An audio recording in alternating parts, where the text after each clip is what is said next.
Quick video for Greg. I think this is Greg. Yes, it is Greg. I finished a wasp neck knife for you, Greg. So there's your wasp.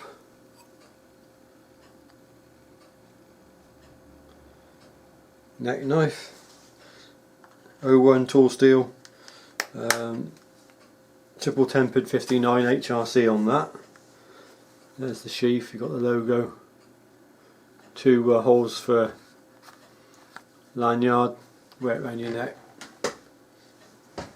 And this is a I don't know what to make of this. Greg sent me some wood, and I didn't have enough wood for a matching fire steel, so that was out of the question. And it was an unusual, very unusual wood. And I think it's fair to say you're either going to love it or you're going to hate it. I hope you're going to love it. I'm a bit more old-fashioned, I am, so I prefer sort of just plain wood really. But that's the fire steel I built, and I made it out of koa wood, stabilised koa wood. So you got a nice. It's not matching, I'm afraid, Greg. It's the best I could do. But you've got a speciality wood. A nice fire steel, nice and symmetrical. So that's your fire steel.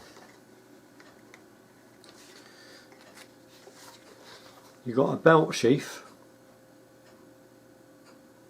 There's your White Horse logo. Green thread.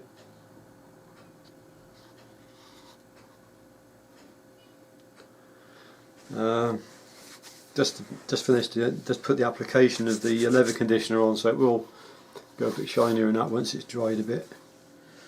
And the knife, it's a bit loud.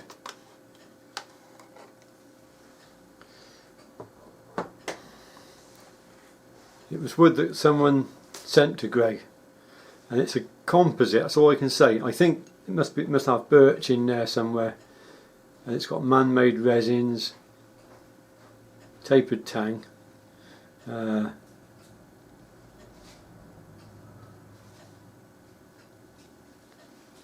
green liners, Corby bolts,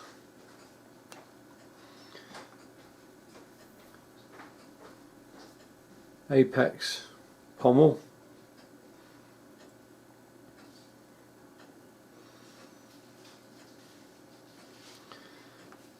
there's the logo,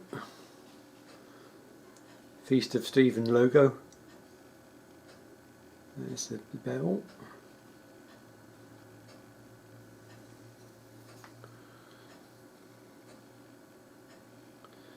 that side, and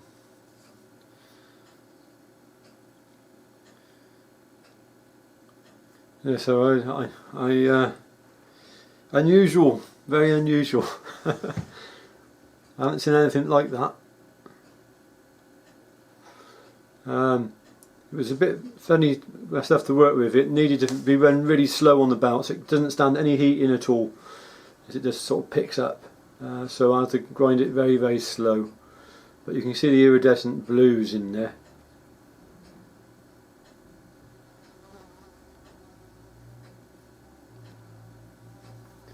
Hope that's what you wanted, Greg. That's it, look. So just a quick one for Greg. There you are. There's your sheath, and there's your wasp. I'm sorry I couldn't get a matching dangler for you. Sorry, a matching fire steel. Hope that's okay.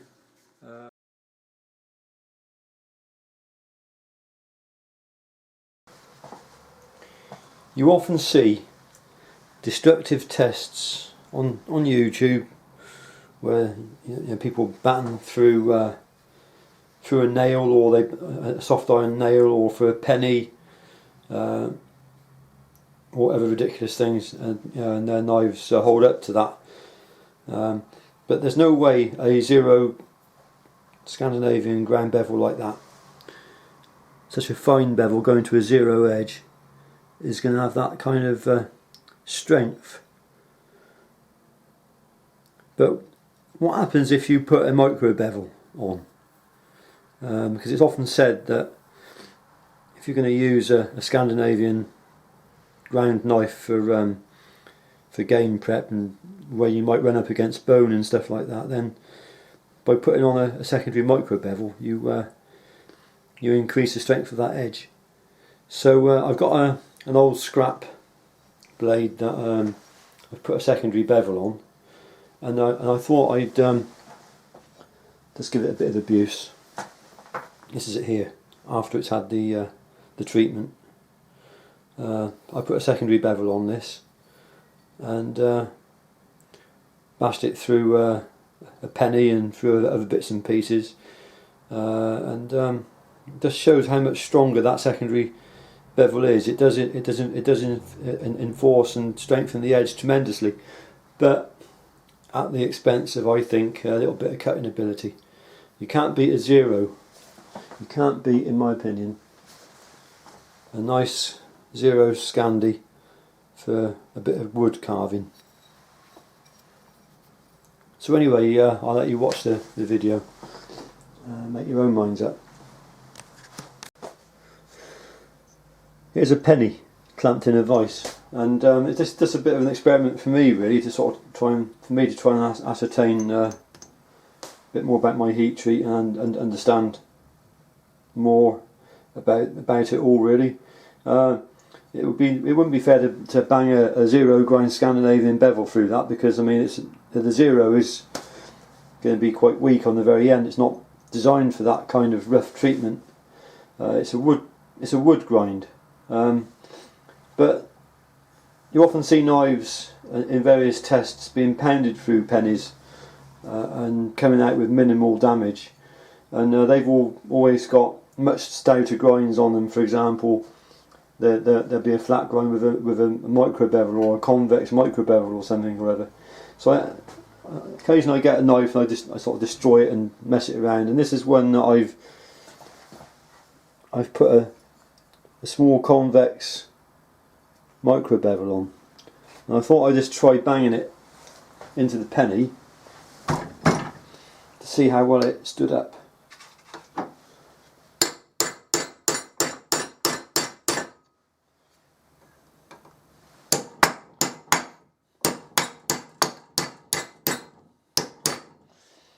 Well, we cut a chunk out of the penny.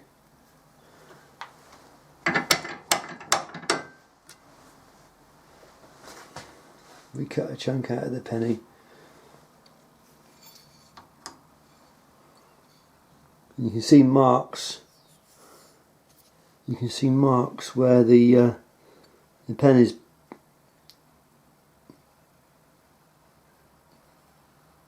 hit the knife, or the knives hit the penny, but they're very minimal damage.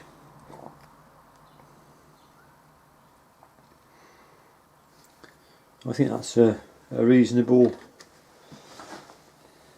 outcome.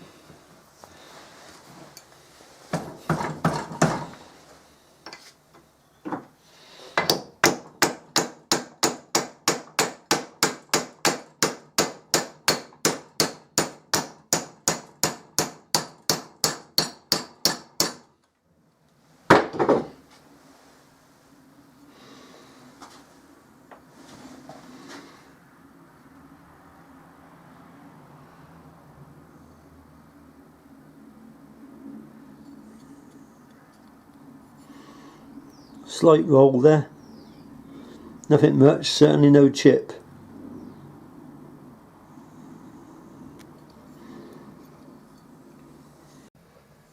Here we have 01 tool steel and its anneal state versus 01 tool steel hardened and tempered state.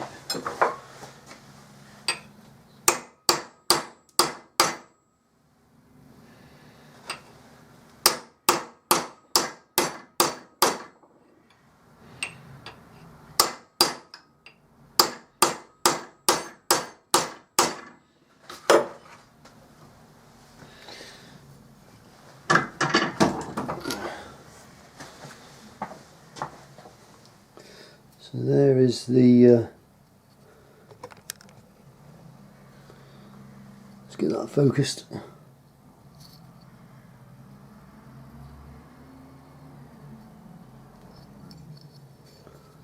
And there is the knife.